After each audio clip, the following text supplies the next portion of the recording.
Moi, je travaille à la Fédération des centres sociaux Maine-et-Loire-Mayenne, donc depuis 3 ans maintenant. Je suis arrivée sur un poste plutôt autour du numérique et du service civique. Du coup, j'ai donc dans le cadre d'une reprise d'études en master, parce que donc en lien avec la fédération, en fait, j'ai poursuivi mes études donc en alternance, donc sur un master GTDL, donc gestion des territoires et développement local. En fait, on cherchait un peu un sujet voilà, sur lequel je puisse me pencher. Donc, dans le projet fédéral, il y avait un axe qui s'appelait engager une réflexion sur l'éco-citoyenneté. Personne, voilà, il n'y avait pas, c'était un axe encore un peu inexploité. Il n'y avait personne qui travaillait dessus au niveau des salariés ou des bénévoles. Du coup, on a décidé, moi, comme c'est un sujet qui m'intéressait aussi à côté, voilà, je me suis emparée un peu de cet axe-là, et donc c'est devenu mon sujet d'étude pour le master. En première année, donc j'avais un premier mémoire à faire. Là, j'ai travaillé plutôt sur un état des lieux de ce qui se faisait dans le réseau Maine-et-Loire-Mayenne. Voilà, je suis allée rencontrer des directions, des centres. Voilà, j'ai étudié le sujet et du coup, j'ai travaillé sur un peu quelles pouvaient être des pistes de positionnement au niveau de la fédération sur cette thématique, donc travailler plutôt sur l'aspect stratégique. En deuxième année de master, en M2, là, j'ai plutôt travaillé à la mise en place d'un groupe ressources au niveau de la Fédé, donc composé de directeurs, de bénévoles de centre, de salariés de centre et d'un administrateur de la Fédé, pour voir justement voilà, quel chemin on prenait à partir de ce travail-là. Et donc, on est parti sur deux actions, donc une action plutôt autour de la formation des équipes et la mise en place d'une journée fédérale sur la thématique. En parallèle, je me suis aussi impliquée sur le groupe national, donc le chantier national porté par la FCSF, donc qui m'a amené voilà, de la réflexion, de la matière. Sur ce sujet de Master 2, enfin de mémoire de Master 2, je me suis dit, réfléchir plus largement finalement à la place et à l'action des centres, donc de manière plus générale sur la transition écologique à échelle locale.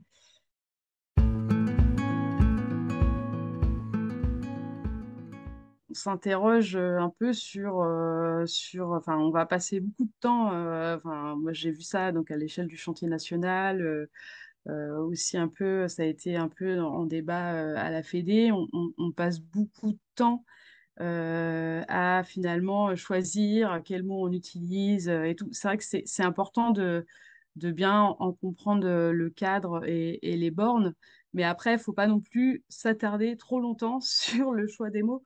Parce que bah voilà, il faut aussi agir et il y a des débats en fait qui reviennent sans arrêt et du coup voilà. Mais c'est vrai que dans le cadre de mon mémoire, j'ai fait toute une partie sur la définition un peu des concepts. Ça permettait de bien comprendre les différences justement euh, entre les notions, quoi.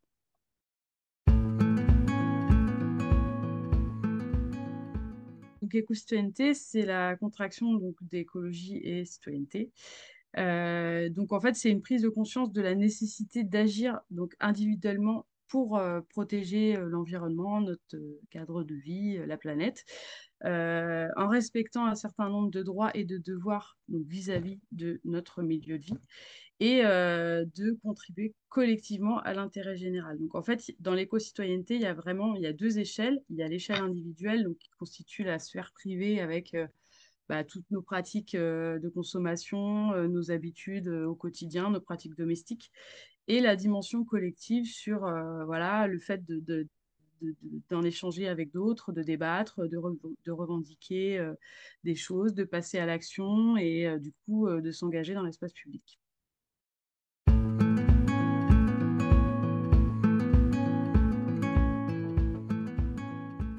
Alors, c'est pas moi qui fait la différence, c'est plutôt le philosophe norvégien Arne Næss, qui définit l'écologie superficielle, donc the shallow ecology, euh, sur le fait de remédier par des solutions techniques aux pollutions et à l'épuisement des ressources, tout en maintenant finalement le bien-être des pays qui ont la chance de bien, enfin, d'être, on va dire, nantis.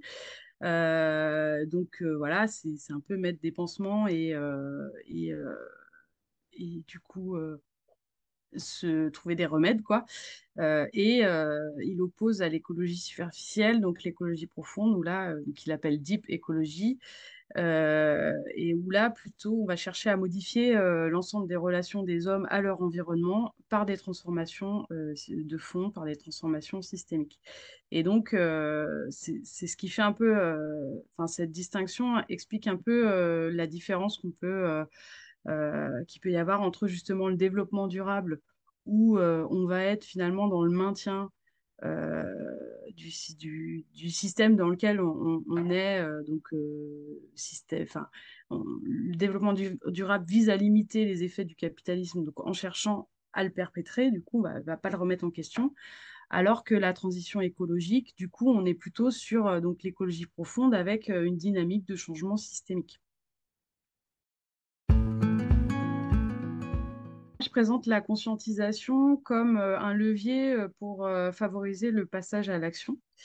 Et donc, quel sens j'y mets? Moi, j'ai repris la définition de Paulo Freire, qui est un pédagogue brésilien, qui décrit la conscientisation comme un processus visant à s'interroger sur la raison d'être des choses et s'appuyant sur le besoin d'explication qui caractérise pardon, l'être humain en tant qu'être conscient.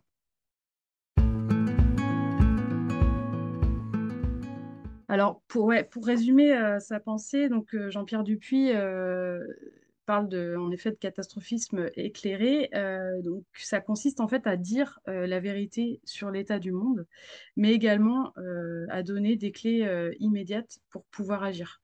En illustration, en fait, j'ai présenté la fresque du climat. Bon, il y a plein d'autres fresques, qui est un outil pédagogique qui permet d'ouvrir les yeux justement sur la catastrophe en cours euh, et qui en effet peut avoir un effet, enfin souvent c'est un peu les retours négatifs qui sont faits de cet outil-là qui peuvent être un peu violents ou qui peuvent avoir des effets déprimants, terrorisants pour certains.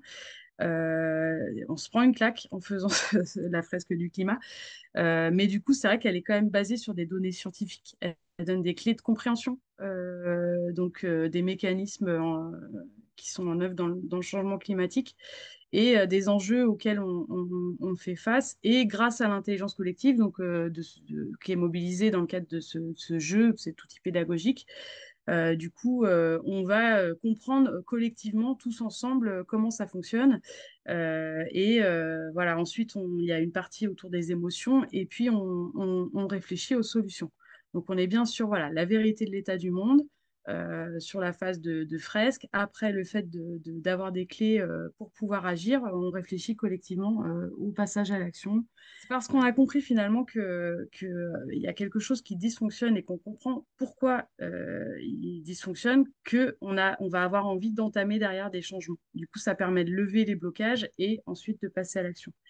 Parce que voilà, si on ne comprend pas pourquoi il faut changer, enfin voilà, si ça reste des injonctions, voilà, aujourd'hui on entend parler énormément voilà, de sobriété, on va commencer à nous limiter, enfin, du coup, si on ne comprend pas pourquoi il faut se limiter, pourquoi il faut être plus sobre dans nos pratiques, dans nos usages, dans nos modes de consommation, bah, ça va être difficile finalement d'avoir envie de changer les choses, quoi.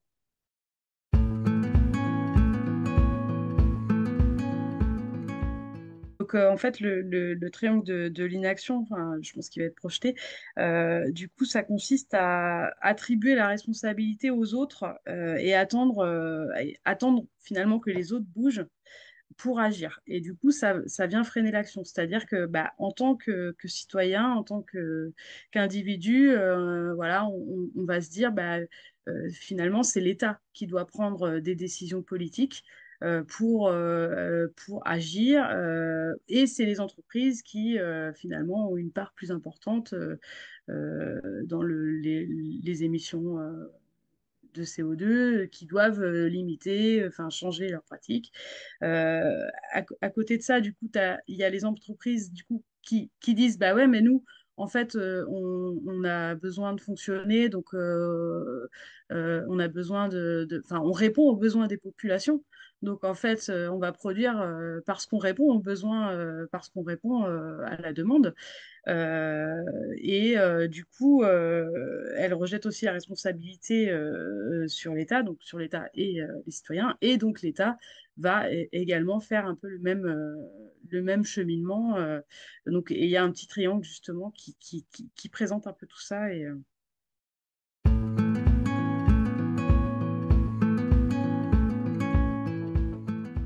Les centres sociaux, enfin, ont bien entendu un rôle à jouer là-dedans. Et donc, dans mon mémoire, je distingue le penser et le faire. Donc, le penser, on est plus autour de la participation à l'écriture de nouveaux récits. Donc, quand je parle de récits, on est sur voilà, le fait de se projeter dans un avenir désirable.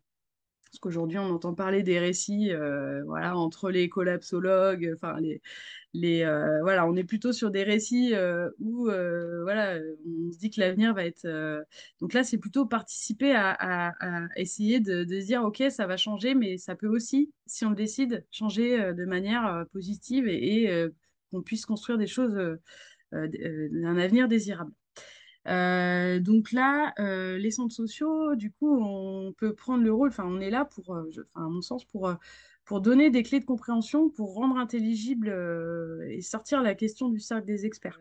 Voilà, on n'a pas besoin d'être membre du GIEC pour s'intéresser, pour comprendre ces questions-là. Et du coup, via les outils pédagogiques existants, via, enfin là, je parlais de la fresque du climat tout à l'heure, il y a plein d'autres outils disponibles. On peut aussi en inventer, mais l'idée, c'est voilà, d'amener à déconstruire des schémas de pensée, des mythes qui nous enferment et ouvrir les perspectives, libérer l'imaginaire pour justement essayer de tendre vers un avenir désirable. Donc, il y a des questions philosophiques, enfin voilà, il y a plein de choses, mais voilà, l'idée c'est d'ouvrir en tout cas le dialogue là-dessus, de penser ensemble, d'amener des nouvelles clés de lecture, de projection aux habitants. Et aussi aux acteurs. Enfin, l'idée, c'est aussi de prendre place autour de la table, justement, aux côtés des acteurs locaux qui sont déjà engagés et qui mettent des choses en œuvre en faveur de la transition écologique et finalement de faire le lien et de connecter les habitants à ces dynamiques-là de réflexion et faciliter finalement aussi la possibilité d'amener des habitants vers ces cercles. Pour le faire, du coup, on est plutôt sur le fait d'impulser des changements. Donc, en stimulant le pouvoir d'agir, bon, ça c'est voilà, une notion qui nous est chère dans le réseau, stimuler le pouvoir d'agir pour aider justement à sortir du sentiment d'impuissance qui peut être un peu accablant quand on se met à penser à tout ça. Le fait aussi de favoriser l'échange et la réappropriation des savoirs et des savoir-faire. Aujourd'hui, on est très dépendant de tout un tas d'outils technologiques. Il y a des choses qui se perdent, enfin, il y a des choses qu'on ne sait plus faire. Donc, c'est important pour le monde de demain de se réapproprier des choses, voilà, de s'autonomiser aussi de certaines pratiques technologiques. Du coup, enfin, accompagner les habitants à faire des pas de côté voilà, à découvrir des nouvelles choses qui se font, voilà, qui ne sont pas forcément des choses encore très, très communes, et soutenir et valoriser les initiatives émergentes de manière à les rendre plus visibles et à donner envie d'essayer. Innover, expérimenter, et ensuite partager et s'aimer ce qu'on fait. Accorder une attention particulière aussi à la place de la jeunesse dans ce défi, parce que, enfin voilà, faut pas les oublier, c'est aussi leur monde. Voilà, les intégrer aussi à ces questionnements, à ces réflexions, parce que voilà, c'est des adultes de demain, donc il faut faire les choses avec eux.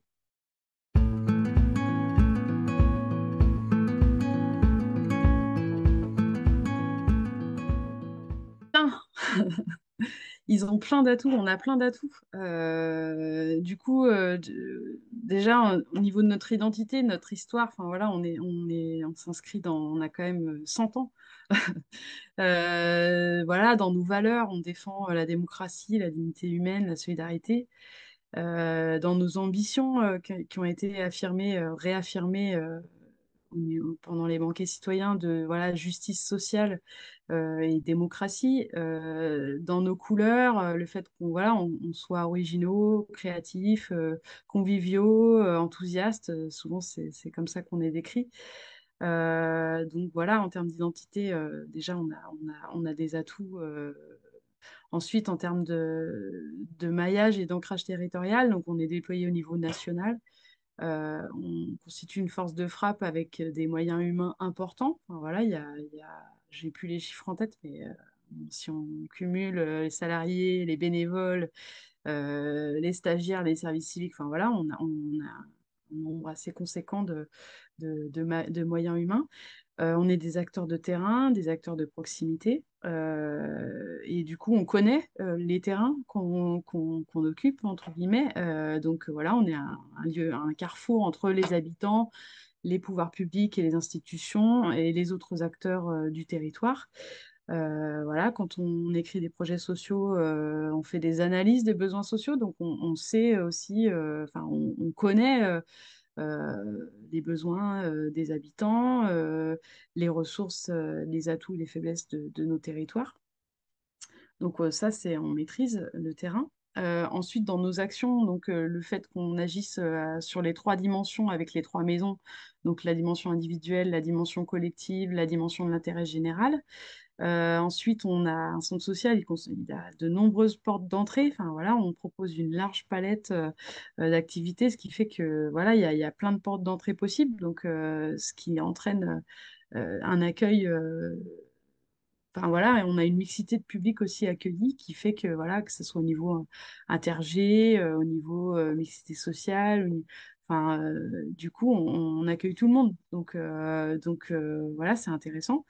Et de par nos postures aussi, on est sur des postures de facilitation, des postures d'animation. On n'a pas une posture descendante. Voilà, on est plutôt, on se place au même niveau que les gens. Et du coup, voilà, ça permet aussi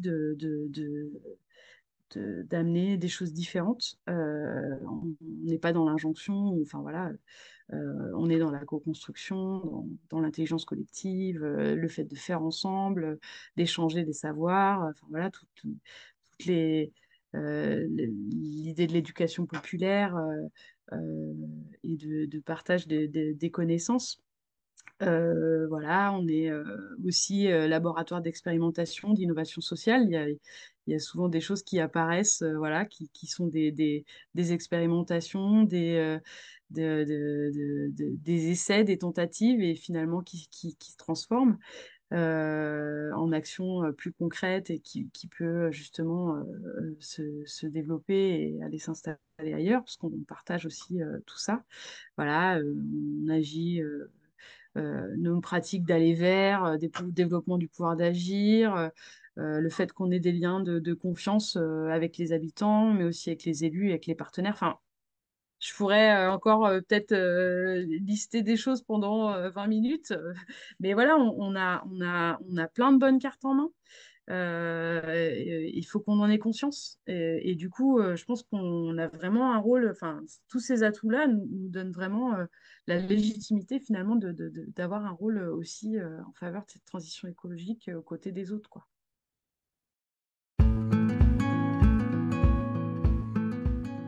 Alors, du coup, enfin, au niveau du réseau, au niveau national, on a signé le pacte du pouvoir de vivre, donc, qui dit que justement, il faut réconcilier la transition écologique et la justice sociale. Donc, en fait, c'est essentiel d'intégrer l'ensemble des citoyens à la définition de l'horizon et du chemin de transition.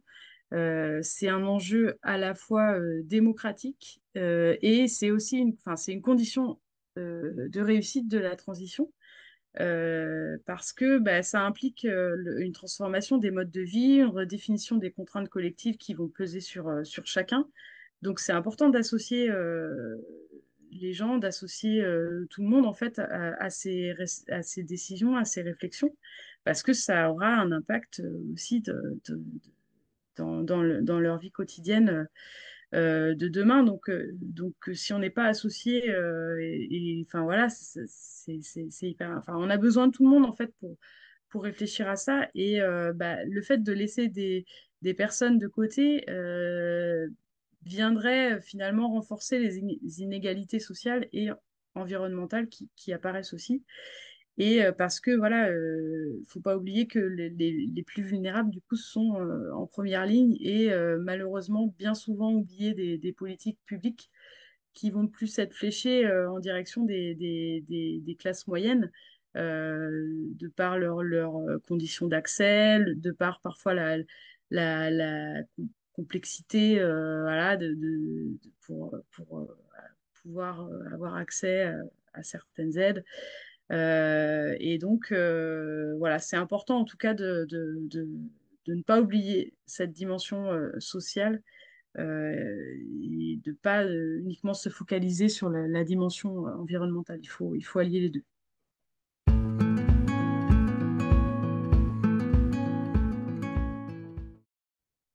Alors, donc, dans mon mémoire, justement, je parle un peu des enjeux aussi. Et donc, j'en ai identifié quatre. Un premier autour de la formation des équipes. Donc, voilà, pour amener, enfin, à un moment donné, si on veut travailler sur ces questions-là avec les habitants, c'est important que aussi on ait une cohérence d'équipe sur ce sujet. Donc, voilà, amener des clés de compréhension communes des enjeux, faire culture commune sur le sujet et construire un discours commun et travailler aussi sur une posture commune. Donc, deuxième enjeu, bah, sur le fait d'accompagner, alors, accompagner les habitants à la conscientisation du défi, donc bien sûr au sens de l'appropriation des enjeux et le fait de comprendre, donc en informant, sensibilisant, en rendant intelligible finalement toutes ces données, toutes ces informations aussi en favorisant les expressions, les débats, le fait aussi d'accueillir les émotions, parce que souvent c'est des sujets qui, voilà, ça nous laisse pas indemnes. Enfin, c'est quand même assez, ça peut être violent, ça peut être, voilà, on a tous nos manières de réagir, et puis souvent on va être traversé par de multiples émotions. Donc c'est important d'en parler aussi, enfin de pas, en tout cas, occulter cette dimension-là. Et aussi dans l'expérimentation ensemble, du coup, voilà, d'essayer de tester des choses nouvelles, d'accompagner. Enfin, voilà, je prends l'exemple des défis enfin, presque zéro déchet ou des choses comme ça. Le fait de lancer un peu des petits défis, des petits. Enfin, voilà, pour expérimenter ensemble, du coup. Donc un troisième enjeu autour de la transformation de nos pratiques en interne, en infusant le changement dans l'ensemble de nos activités, dans le fonctionnement de nos structures, et aussi enfin, à la fois dans ce qu'on va faire au quotidien, dans nos manières de travailler, aussi dans nos projets sociaux. Enfin, voilà, de plus en plus de centres aujourd'hui ont un axe sur la transition écologique ou la transformation, donc dans leurs projets sociaux, et aussi sur le fait voilà, de s'appuyer sur l'existant, d'outils existants, de créer des choses, d'inventer des choses, de les diffuser, de les partager. Et donc, quatrième enjeu autour bah, vraiment de la coopération, donc fait voilà, de s'affirmer aussi euh, dans le paysage de la transition écologique. Voilà, de trouver appui auprès des pouvoirs publics, auprès des institutions, de converger, de faire alliance avec les autres acteurs locaux déjà engagés sur ces questions. Et puis, bah, s'appuyer aussi sur la force du réseau. Enfin, voilà, je ne suis pas la première à travailler là-dessus. La Drôme a fait un travail remarquable. Enfin voilà, il y a tout un tas de salariés, de bénévoles qui planchent sur le sujet depuis pas mal de temps déjà. Voilà, aussi s'appuyer sur tout ce qui se fait et partager et s'aimer euh, nos découvertes, nos joies, nos victoires.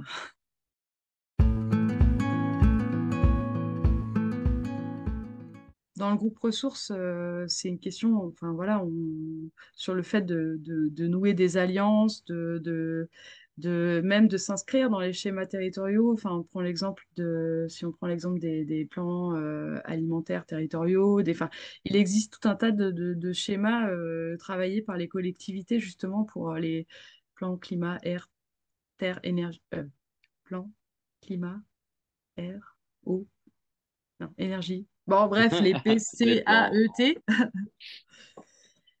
Si on prend les PCAET, par exemple, ou les PAT, enfin voilà, il y a tout un tas de schémas où voilà, on n'est pas forcément associé à ces dynamiques, à ces réflexions. Et justement, je pense on peut prendre une place là-dedans en amenant justement avec des habitants avec nous.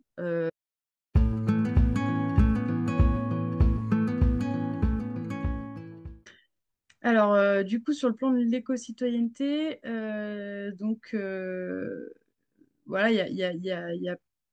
c'est important de promouvoir les actions individuelles, mais du coup, c'est vrai que si on les ramène, euh,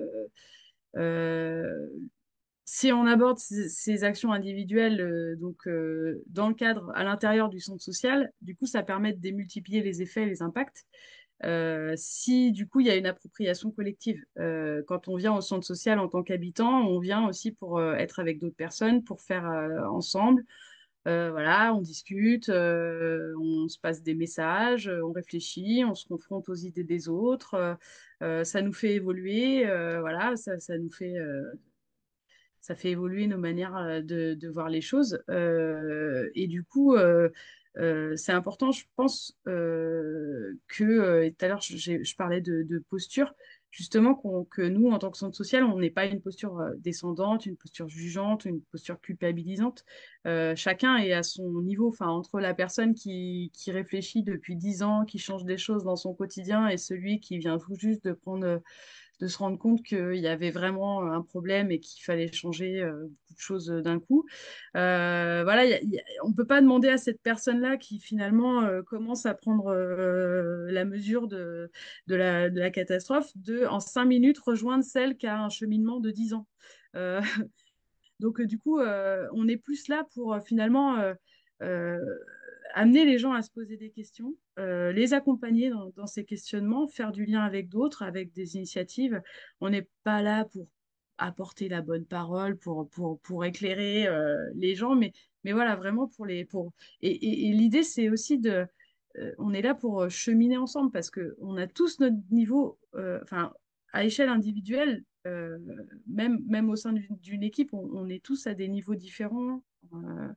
Du coup, on chemine tous ensemble et c'est important aussi de se dire que c'est pas grave si on n'est pas au même niveau de chemin chacun, mais en tout cas, on va tous ensemble vers quelque chose.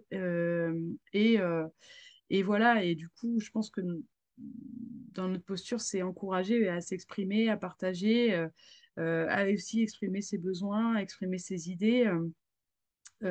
Et notamment, enfin voilà, le fait de transformer nos pratiques professionnelles, ça peut nous amener aussi à expliquer pourquoi on fait ces changements-là, et ça peut être aussi support à des échanges justement avec les habitants. Et puis, euh,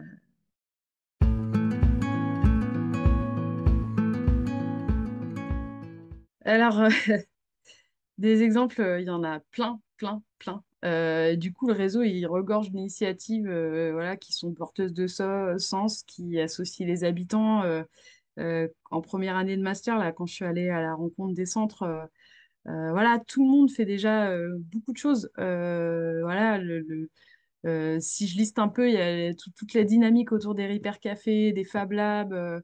le fait qu'il y ait des collectifs d'habitants éco-citoyens qui se rassemblent dans certains centres pour proposer des actions, tout ce qui est autour des échanges de savoir, tout ce qui est autour du vélo, réparation, mise à disposition, transport solidaire, jardin partagé, euh, voilà, tout ce qui est même les petits ateliers de fabrication, faire son truc soi-même, enfin, les zones de gratuité, les troc parties, tout ce qui est, voilà, éco-frigo, disco soupe. Il y a plein de choses, plein de choses inspirantes, C'est difficile de citer finalement un projet. Moi, j'ai vu plein de choses inspirantes et finalement, c'est la somme de tout ça, enfin, voilà, contribue grandement à la transition écologique. Donc, du coup, euh, en tout cas, ce que je voulais dire là-dedans, c'est que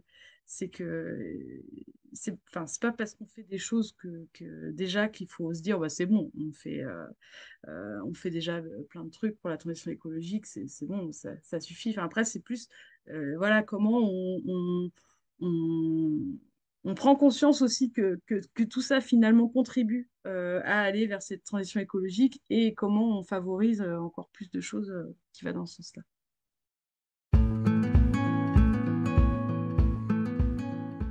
Eh bien, du coup, qu'il faut qu'on s'affirme davantage dans le paysage justement de la transition écologique, donc qu'on prenne vraiment place auprès des acteurs locaux, auprès des élus, enfin voilà, qu'on se manifeste, parce que voilà, comme on a pu le voir, et il faut qu'on en ait conscience, et enfin c'est pour ça que j'ai listé un peu, j'ai tout mis dans un bloc, parce que voilà, on a des précieuses cartes en main, des cartes en main qui, voilà, qui peuvent être décisives pour demain, justement, pour les changements à venir.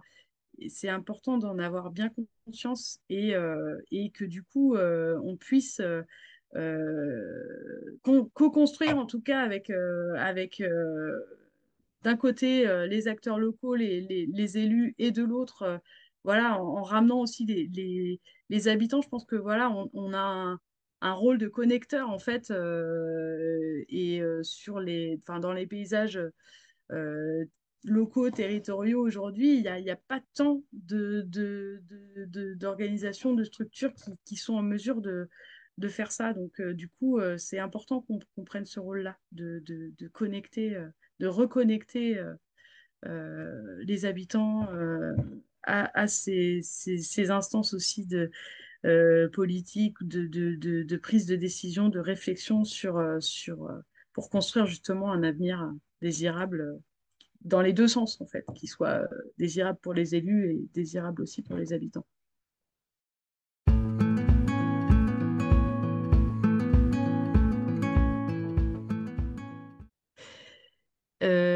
Eh bien, connectons-nous collectivement à un avenir désirable.